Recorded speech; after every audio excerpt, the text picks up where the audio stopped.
ceremony at Sweetgrass County High School. This is a special time to honor the completion of high school for our seniors, and we thank you for being here as we celebrate their efforts. We appreciate the support shown by your presence here as family and community. By now, you have probably noticed the insert in your programs that gives a list of scholarships received by this year's seniors. We say thank you for all of the local dollars that are given to the support of our students in their desire to extend their education. It's just another sign of the commitment this community makes and the effort it makes on behalf of our kids. That information in your program also contains the future plans for these class members. As you can see, this group isn't done growing yet, and they're going to continue to contribute. Congratulations to the class of 2012 for your accomplishments reflected in those plans and the scholarships won. At this time, we'll begin our program with a special number by the Sweet 16. This time, it is my privilege to introduce the honor students of the class of 2012. This selection is based on grades earned during their entire high school career. The process for this class is a little complicated as we changed the grading scale and the method of determining the cumulative grade point average of a student after their sophomore year. That means the calculation of these students was done on one system for their first 2 years and on another system for their last 2 years. I could try to explain the combination of all these different formulas, but what it all comes down to is that we have 3 students who have achieved a perfect 4.0 or straight A average in their high school career.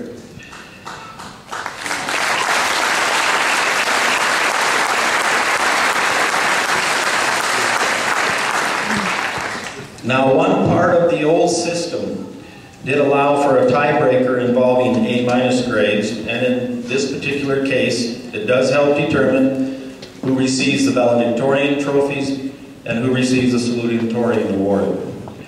The honor students for the class of 2012, all with a 4.0 grade point average, are as follows. Valedictorians are Michael Ryan and Dalen Wood. The salutatorian is Melanie Dalen.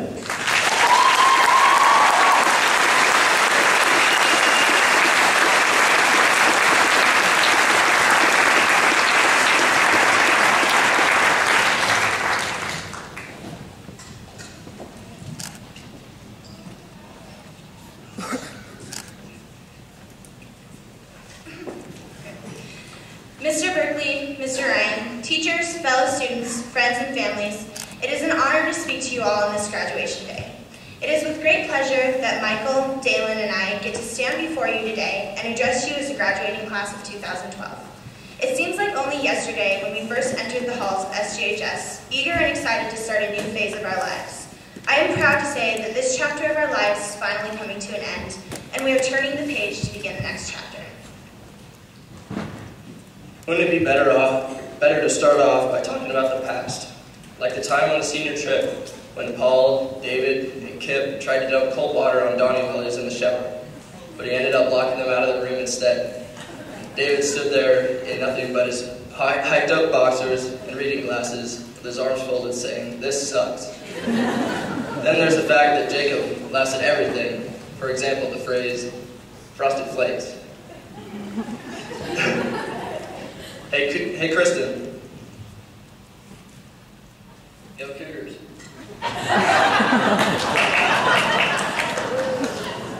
Sojourn is so sweet and naive, she never even knows what the rest of us are talking about. Natalie and Sam are probably 2 of the quietest kids in our class, but Chance, on the other hand, sings so loudly, and out of tune, might I add, on the bus, that everyone else has to plug their ears. Hey, Shelby. Do you think your grandma would let Mike borrow your tight green bell-bottom pants again? There was a time in history class when Michaela asked if the shot heard around the world was really heard around the entire world. And Ruby felt the need to inform us that, quote, "I know I just called myself dumb. I'm not stupid." I look back at these memories and think to myself, What do you look at that?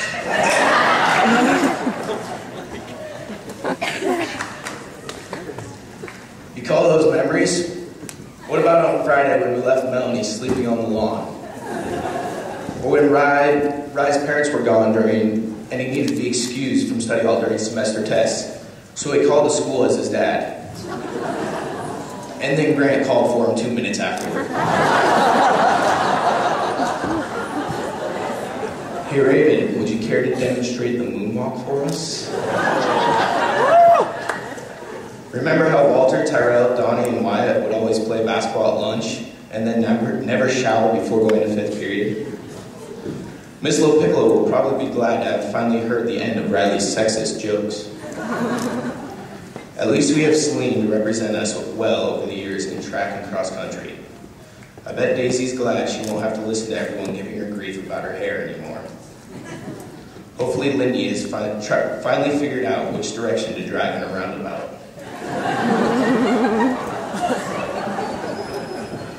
We can't forget about Corey stinking up the locker room during a pregame lecture and his eternal love for being naked. Remember, Holly, the phrase is chew you out. Shelby mentioned that it was her life in goal to essentially become a gold digger. Ionic, isn't it, Payson? Oh, please. What about the time Donnie punched his electronic baby in the face? You should probably hold off on having kids for a little while, Donnie. Seth would pull people over using mock cop lights and then tell them that it was a crime to impersonate a police officer. Remember the time Brooke thought Gabby was bent over and then ended up slapping Miss Rooney in the butt?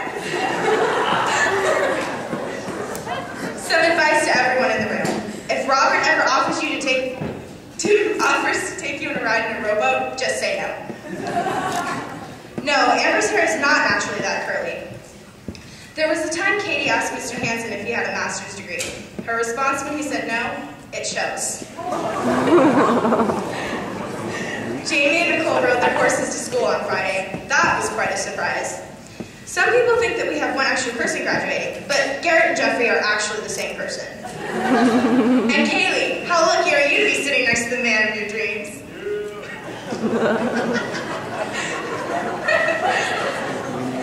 Also, it's worth mentioning that we have a new student graduating with us. Have you guys met Sean Hope? As we move on to face the many new adventures and hardships in our lives, we will take with us knowledge, confidence, and courage that we've gained here at SGHS. Most of us grew up right here in Big Timber. Going off to college in a big city may seem scary, but maybe our small town background is a good thing. We are lucky enough to experience the support of our great community, where people are polite, kind, and care enough about what you're saying to look you in the eyes during conversation. Our families and friends that have helped us get to where we are have helped shape our personalities for a reason, to help us succeed in life after high school. And to the other positive influences, including teachers, coaches, and the cop that always survives on the stop sign at the corner of 4th and McLeod, we owe a big thank you and a round of applause.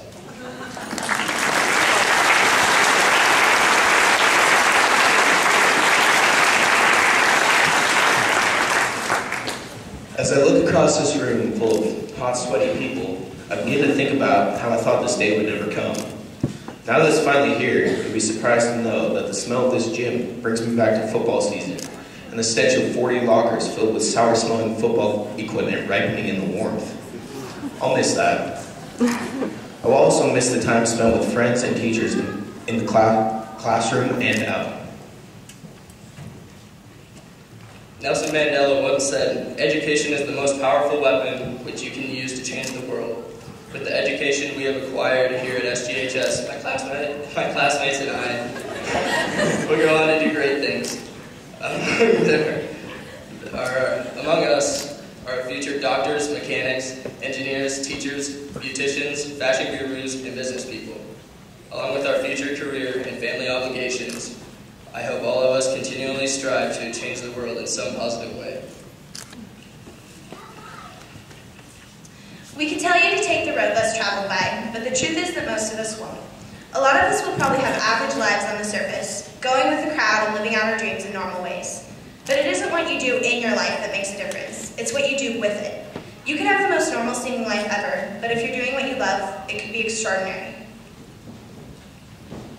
Dr. Seuss once stated, "You have the brains in your head, you have the feet in your shoes. You can steer yourself in any direction you choose. You're on your own, and you know what you know. You are the guy who will decide where to go." We have finally reached the point in our lives where we have to go out and live on our own as responsible young adults. As the motto states on the wall, in our hands we hold today, in our dreams we hold tomorrow, in our hearts we hold forever. Congratulations, class of 2012.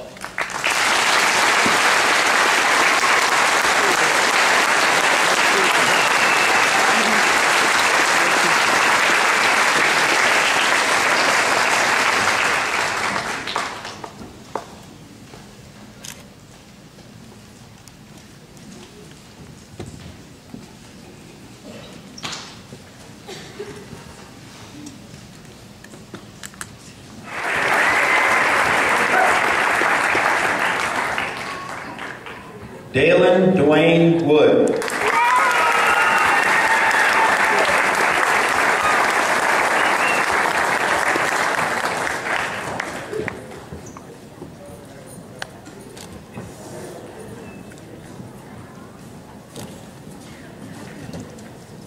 Good job,